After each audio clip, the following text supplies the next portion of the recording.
When talking about tonality and harmony, tonality is referring to your key signature. The key signature of this piece is in major keys throughout, and it starts off in the tonic of A major. Cadences. They come towards the ends of phrases, and in this piece they are mostly perfect. When talking about instruments, the strings mainly double the voices, but sometimes in a different octave.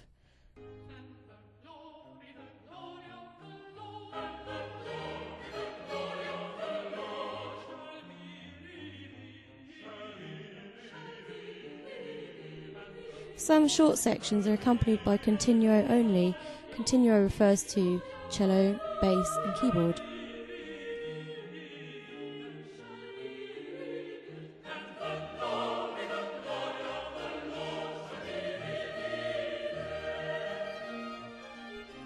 Tempo is marked allegro. Allegro means fast throughout.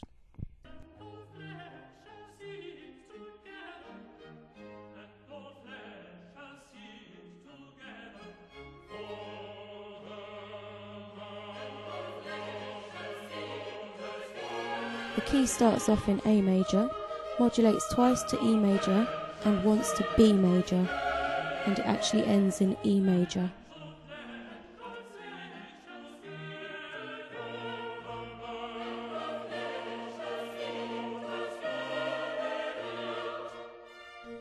An example of imitation takes place between bars 79 and 83, and that's motif number 3.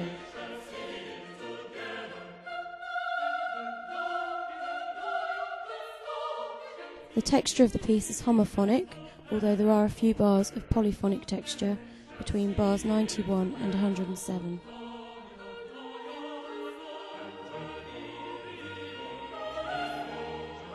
There are 4 main musical ideas. The first motif is first sung by the altos in bars 11 to 14. Most of this phrase is syllabic, which means each syllable has its own note.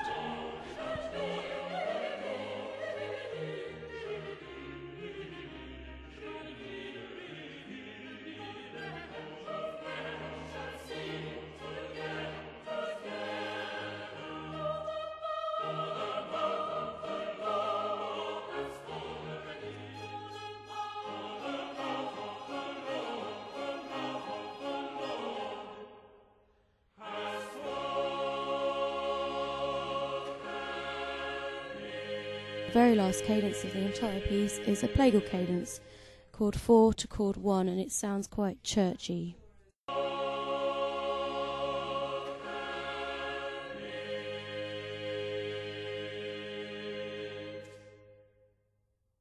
The time signature of the piece is in 3/4, 3 crotchet beats per bar, although in bars 9 and 10 there's an example of a hemiola, and that's where the rhythms are grouped in 2s.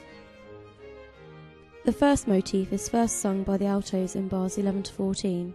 Most of this phrase is syllabic, which means each syllable has its own note.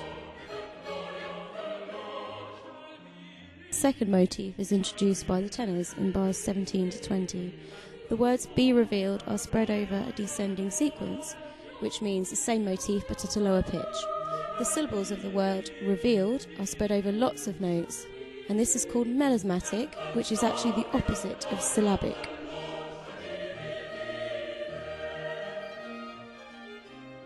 The third motif is first sung by the altos in bars 43 to 46. The same bit of melody is repeated 3 times.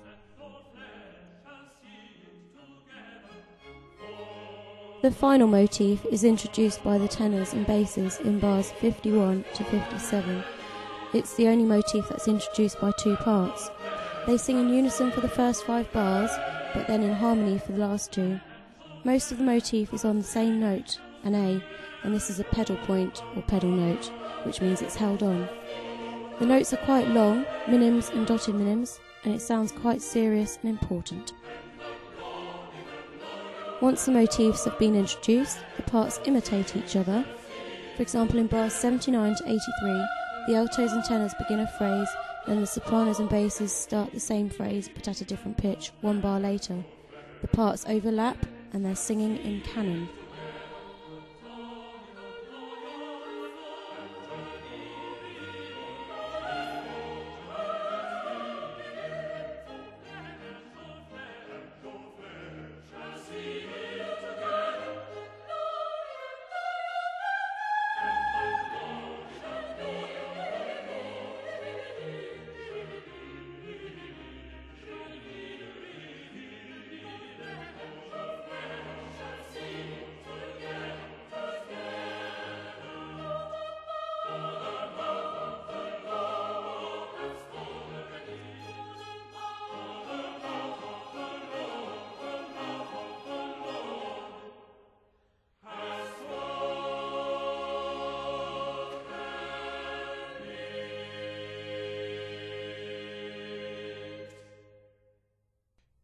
Keywords for texture: homophonic mostly, a few bars of polyphonic, and some imitation.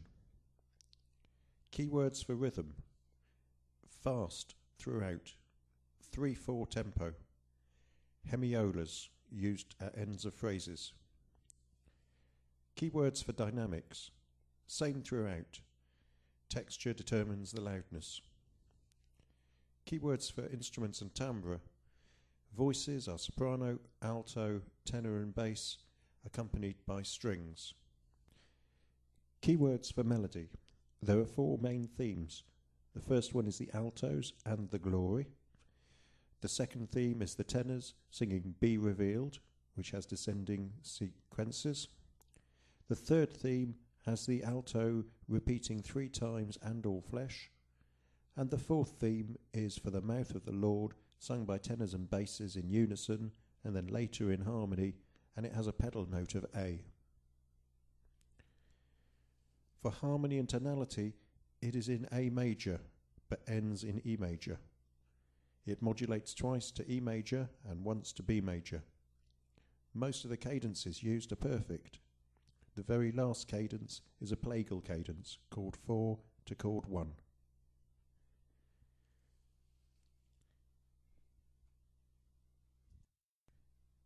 Now try some questions.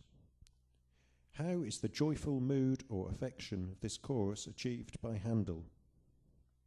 What kind of musical elements make it sound joyful?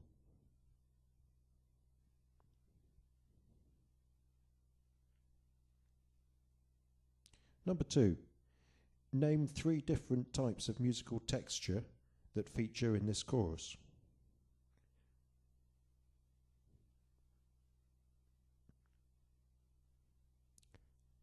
Question 3. Name the 4 voice parts that perform in this chorus.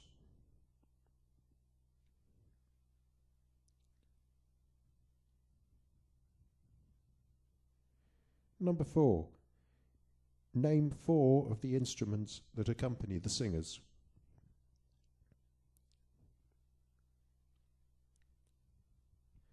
Number 5. How many different melodies are used by Handel in the chorus?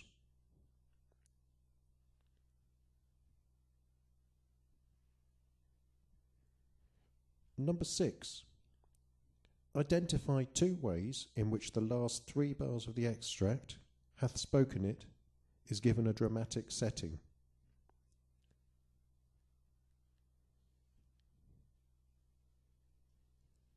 In general, how are the words set to the music?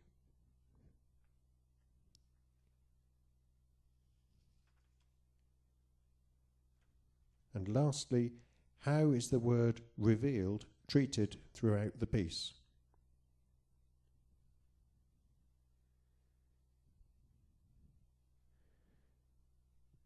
Now, putting the music in context, what musical period was "And the Glory of the Lord" from the Messiah? What musical period was this piece written in? Give 3 features of the music that tell you that this is the musical piece period from which this piece comes from.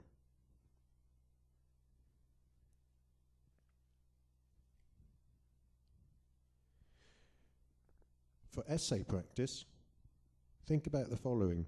How would you describe the musical elements of tonality and harmony, instruments and texture, melody, dynamics and tempo, and structure for this piece?